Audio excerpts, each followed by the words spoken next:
చూస్తారయ్యా. పరిత్రాణాయ సాధూనాం వినాశాయ చతుష్కృతాం ధర్మ సంస్థాపనార్థాయ సంభవామి యుగే యుగే అంటూ భగవద్గీతలో బోధించావు కృష్ణునికి. కృష్ణ, ఈరోజు ధర్మము ఎక్కడ నశించిపోతుందో, అధర్మము ఎక్కడ వృద్ధికి వస్తున్నారో, దుర్మార్గులు ఎక్కడైతే పుడతారో, సన్మార్గులు ఎక్కడైతే చనిపోతారో, ధర్మాత్ములకు ఎక్కడ అన్యాయం జరుగుతుందో నేను అక్కడ అవతరించి దుష్ట శిక్షణ చేస్తాను, శిష్టుల రక్షణ చేస్తాను అన్నాలి. మరి ఏదయ్యా, మేము ఏ పాపం చేశామయ్యా? మాకింత కష్టం ఎందుకు తండ్రి? అదే కాక కూడా ఎన్నెన్ని మాటలు అన్నాదే. మాటలు బలిగే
మాటలతోటి పరుషమైన మాటలంటే మనసునొచ్చే మాటలు కూడా మాట్లాడింది.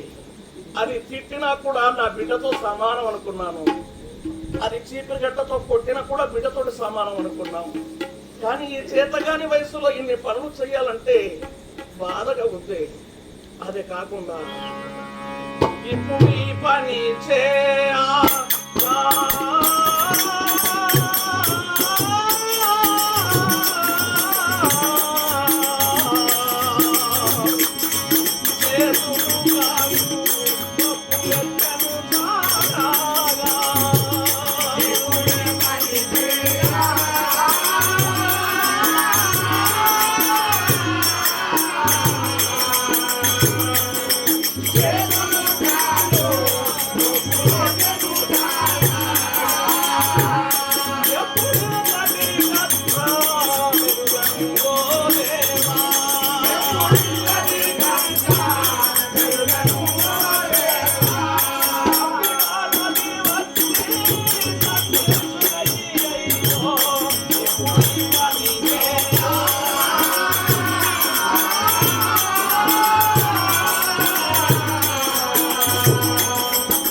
ఈ పనులన్నీ చేస్తూ ఉంటే 3 రోజుల నుంచి అన్నం లేక ఈ పనులు చేస్తూ ఉంటే కాళ్ళు చేతులు నొప్పి పెట్టి ఉన్నది. ఎవరితో చెప్పుకుంటాము? అన్నం పెట్టే కోడలే ఈ పనులు చేపించి పెద్ద మనుషులైన అత్త మామలను హింసిస్తే ఇంకెవరితో చెప్పుకుంటాము? ఏ భగవాన్, నా భర్త రాజ మగరాజ దిగ్విజయ భవంటూ పూలు చలిన బాణలో నడిచిన నా భర్త, సామ్రాజ్యం ఏలిన నా భర్తకు చాకలివాడు చేసే గతినిచ్చావే సర్వేశ్వర. ఏం పనయ్యా? కొడుకు విడిచిన బట్టలు గాక కోడలు విడిచిన మలినమైన బట్టలు, పవిత్రమైన భారత రామాయణ భగవద్గీత పట్టిన ఈ పవిత్రమైన చేతులు కోడలు విడిచిన బట్టలు ఉతికే గతినిచ్చావయ్యా. ఎందుకయ్యా నా బతికి గాని ఆ నది లోపలనే పడి చనిపోయి ఉన్నాడో తెలియదే. నా భర్త నా దగ్గర ఉన్నప్పటికైనా కూడా తన వంతు పని నేనే చేసేదాన్ని. కానీ నా భర్త నది తీరం లోపల ఒక్కడే తన ఎంత బాధపడుతున్నాడో కదా.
ముసలితనం వచ్చిన తర్వాత దేనికి గురగాని బ్రతకవుతాదని మేము అనుకోలేదే. కొడుకు విడిచిన బట్టలు, కోడలు విడిచిన బట్టలను ఉతకడానికి వెళ్ళిపోయిన నా భర్తను, చొలుపుకుంటూ వచ్చే నా భర్తను చేతబట్టి తీసుకుని వచ్చే వాళ్ళు కూడా ఎవరు లేరే. భగవాన్ కృష్ణ, నువ్వు తప్ప మాకెవరున్నారయ్యా? ఈ పనులన్నీ చేసి చేసి ఆకలి అవుతున్నది. ఈ పనులన్నీ చేసి చేసి ముసలితనం లోపల కళ్ళకు చీకటి గమ్ముతున్నది. మరి నా భర్తకి ఎంత ఆపద ఉన్నదో నువ్వు కాపాడలేవు తండ్రి. ఆకలియు తప్పి బాధలో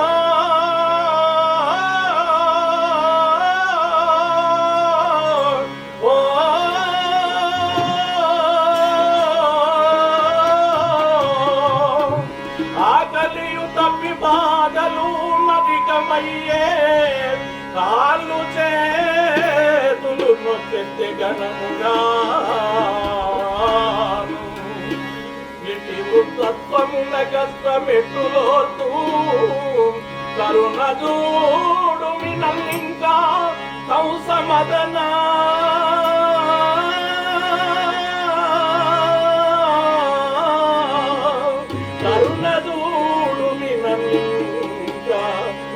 సమాధానా